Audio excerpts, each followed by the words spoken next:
This week on Silver Screen, we take a look at National Teen Read Week. Go inside the district's Kate Center. And investigate the low attendance at last week's football game. Good afternoon, Dutch Fork. Today is Friday, October 24th. And your Silver Screen report starts now.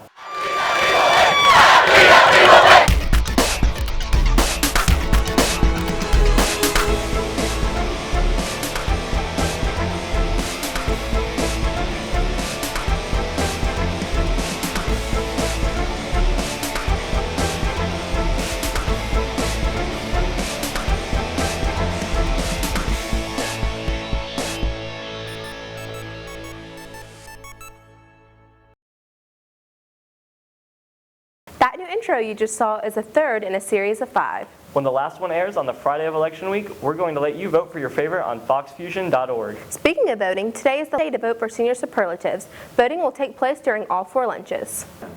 Most likely to survive a zombie apocalypse: Austin Hayes, Dante Marks, Brandon Polk, Corey Stewart, Shelby Beasley, and Karen Nee. Most likely to be seen wandering the halls: Charles Hall, Lamar Butler, Montel Smith, Bailey Mills, Malika Jamison, and Taylor Long. Most obnoxious at a football game: John Kulak, Alejandro Semperio, Ames Humphrey, Darla Nitch, Naomi Hammond, and Abby Schmidt. Most wanted by administration: Tyler Gaskew, Akibar, Michael Nasso, Sarah Maddox, Corey Johnston, and Jamie Gilbert Fitzpatrick. Most likely to succeed: Daniel Hudson, Derek Rodriguez, Brett Winters, Karina Lehman, Twinkle Lugani, and Jen Quinlan. Best smile: Jacob Solomon, Daquan Livingston, Josh Bristow, Madison Brown, Taloria Jeffcoat, and Kaylin Bethel. Best all around: Ben Wolverton, Graham Ellis, Glenn Niles, Anna Maria Gardner, Catherine Baker, and Caroline Snigger. Best dressed: Will Sweeper, Colin James, Rhett Stevens, Kyra Rossell, Olivia Rosinski, and Tia Dye. Most athletic: Lane Ecton, Matthew Colburn, Jeremy Addison, Morgan Williams, Haley Youngener, and Lindsay Mason. Biggest flirt: David Tillman, Dominique Scott, Josh Carter, Alina Catino, Kendall Potter, and Lauren Nix. Class clown: Forbes Elam, Rex Epps, Mark Bradley, Tina Deese, Emily Wells, and Mia Jordan. Southern Belle and Gentlemen: Blake Ellis, Seth Brin, John Hayden, Grace Evans, Caleb Braun, and Karis Casterline. Although the first quarter just ended Wednesday, the time to think about taking AP classes for the next school year is now. AP Potential Night took place Tuesday evening for students interested in taking these classes. Michaela Baker checks it out. Tuesday night, the library was filled with quizzical parents and students learning about taking AP courses. Anytime you can reach out to the community to promote a program you really believe in, like AP, I think it's a great opportunity. And whether 40 parents hear it or 400 parents hear it, I think it's a message that needs to be put out in the community. I think it's very important that our students know about the opportunities that are available to them, not only here at the high school, but we also had several attend who are current students at the middle school. So I think it's a great opportunity for them to see what we have to offer. The session covered the basics of AP courses, making sure that potential students knew what they were signing up for. Attendees also got to hear testimonials from AP students. I think one of the things about tonight was also making sure that students who have already decided that they want to take an AP course, just helping them to understand that the commitment that they are making. If it sounds great, but they have to be willing to do the time and put in the work to be successful. For me, it's been a great experience. All my teachers just have been really great. They're really helpful. They really want me to succeed, and I think that's true for any AP student and teacher. AP classes are not exclusive and are open to anyone. Students don't have to have a teacher recommendation to get into an AP course. That's nice, but if that student is motivated and they're ready for the challenge, then they're ready to advocate for themselves as well. So, any student who has the drive, who has the skills, who wants to do the work and is ready for this kind of commitment and this kind of challenge, then as Mr. Cox would say, we're like Ellis Island, we take everybody. If you would like any more information about AP classes, please see your guidance counselor. This has been Michaela Baker with your Silver Screen Report. For this week's Kids in the Hall, we asked students about the value of taking AP classes.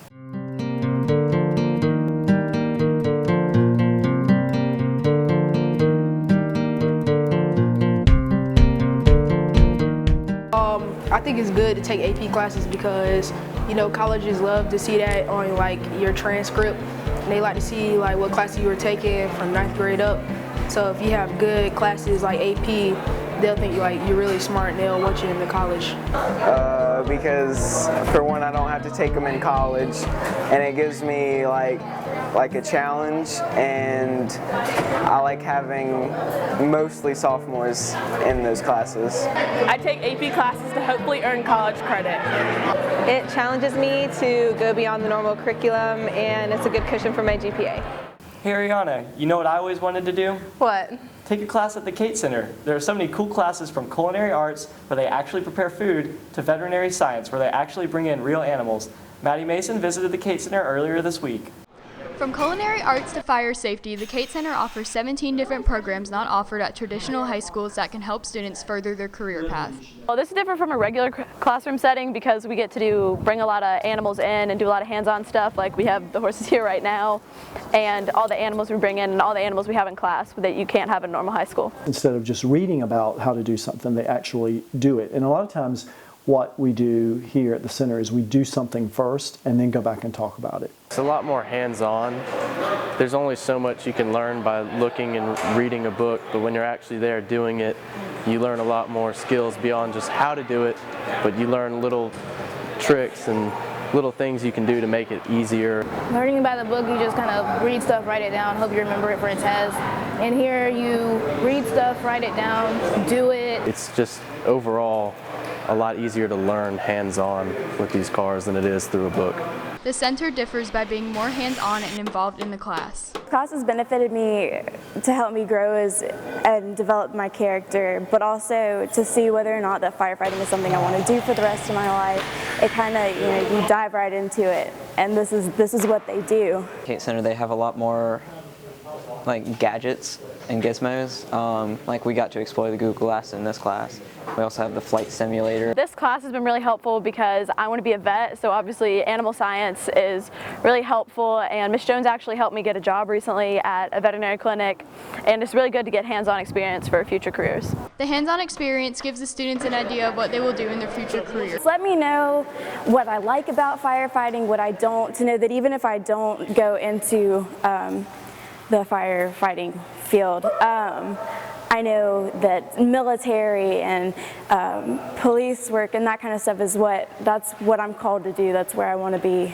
After taking this class, I know what college I want to go to, what I want to do. I know I want to own a restaurant when I get older. It's helped me find a lot more job opportunities. I've been asked to come and work at several shops because I know more of how to work on brakes, suspension, pull diagnostic codes, and overall just have a better understanding of the field. It really helped me decide what I want to do because it gives me an insight as to what I'll be doing if I become an actual vet, and so it's a lot of hands-on stuff and learning exactly what we get to do instead of just thinking, oh, we might have to do that.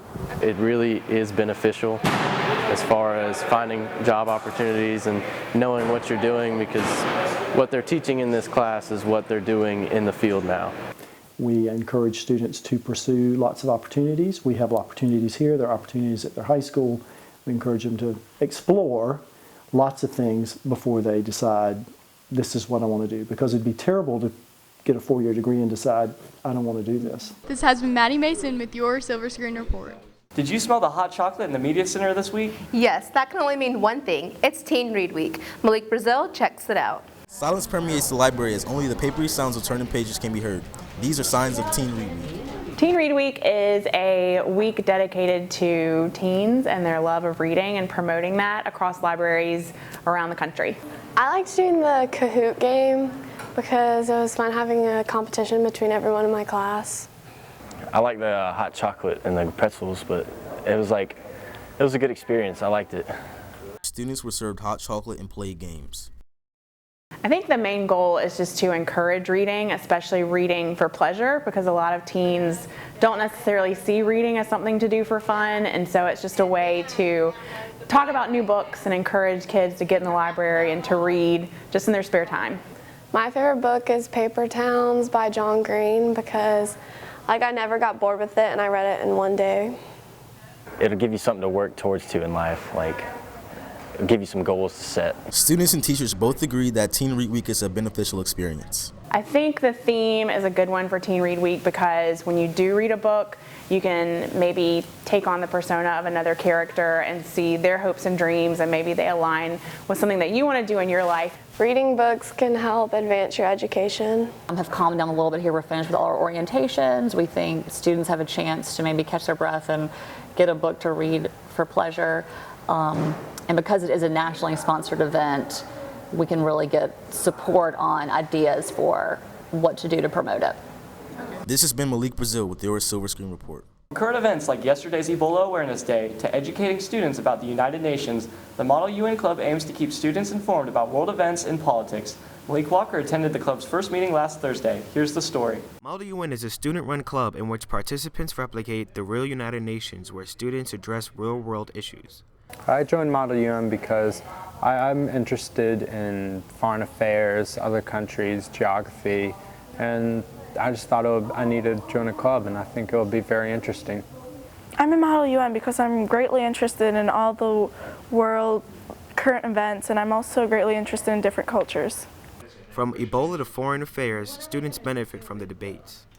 We talk about many interesting things, like so far the most hot topic right now is Ebola and the Ebola breakout, and we have discussed that a lot in Model UN so far, and I think it would be really awesome if other people joined because it would be a fun thing to do. I think a lot of people would be interested in Model UN, and I think that a lot of people would be interested in the topics that we talk about, because I sure am, and I'd like to have more people get interested in this club. I couldn't get students involved, interested. I kept trying to have these meetings, and some students would come, and it just didn't get really the ball going. So this year, right off the bat, I got started trying to, calling meetings and having students come in, and it seems like at this moment things are really starting to catch hold. Regardless of low attendance, the students involved enjoy their time in the club and encourage more students to join. The biggest thing I like about Model UN is that the people are nice and that you can actually communicate with them, and you can have fun but also get stuff done at the same time. Every week we go for new topics, but I think this coming up week we're going to be talking about Ebola, and I think that'll be very interesting. What I hope for is that this is a thriving club. I'd like to get 10, 15, 20 people in it. And then what there are other schools around the area that have these conferences. And I know there's one, I think it's in March in Greenville. That's the one I really want to go to. But there's others as well. And so you meet with other schools, and they have just like the real United Nations, where there'll be competition based on world problems and how to solve them. This has been Malik Walker with your Silver Screen Report. The SAT word of the week is sovereign, an adjective meaning having absolute authority in a certain realm. Hey Ariana, did you make it to the state fair this year? No, I never had a chance to go. I wonder if the fair had anything to do with the low attendance at last Friday's football game. Yeah, I wondered that too. I talked to several students about their theories for the game's less than crowded stands. Here's what I found out. Ready for your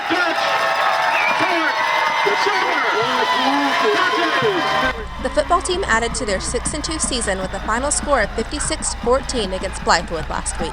But the stands seemed a little less crowded than compared to previous games this season. It happens every year. People will come to the first few games because it's a fun thing to do on a Friday, and then they just kind of slowly go down, which isn't fun for the players. I guess because people don't want to stay for the blowout games. They want to see more of a close game. Just because when the fall time comes, people get really busy and there's a lot of other activities going on. Attendance from the student body and the community can help enhance the team's performance. You don't want to ever feel like you're playing for nothing. So you want people to see that you're doing good, and you want people to understand that, and that's what makes the game fun. If there's more attendance, there's a lot more hype for the players.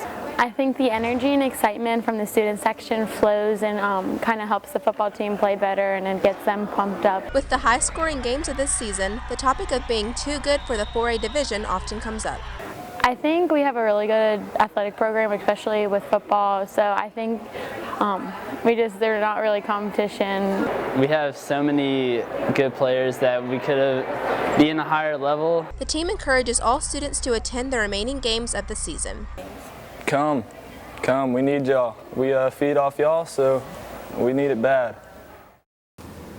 Yeah, I'm surprised no one used the fair as an excuse for not coming to the game. Well, no one will have that excuse when the Foxes play their last home game November 7th. It'll be senior night, and there's a special event planned for halftime, so we better see you in the stands. Yeah, we take on Lugoff Elgin. I know I'll be there taking pictures for foxfusion.org. If you aren't following us on Twitter, check us out at @DFFoxFusion. And now for some announcements. PTSO is selling spirit gear on Tuesdays during all lunches. The book club's next meeting is November 20th, and the book is I Hunt Killers. Go ahead and start reading if you want to attend. The Lit Mag is continuing to accept artwork, short stories, poems, and just about anything else. If you're interested, email them your works at dflitmag@gmail.com. And don't forget to vote for senior superlatives at lunch today. Thanks for watching. We'll see you next Friday. Can we have action. Go. Are we recording? No, put it under the lens. What? I thought you said static. Oh, this is taking forever. I'm gonna put my phone on airplane mode. I know. Okay. Wait. Investigate. Okay, I'm glad you messed that up because that was live. Silver Screen Report starts now. No.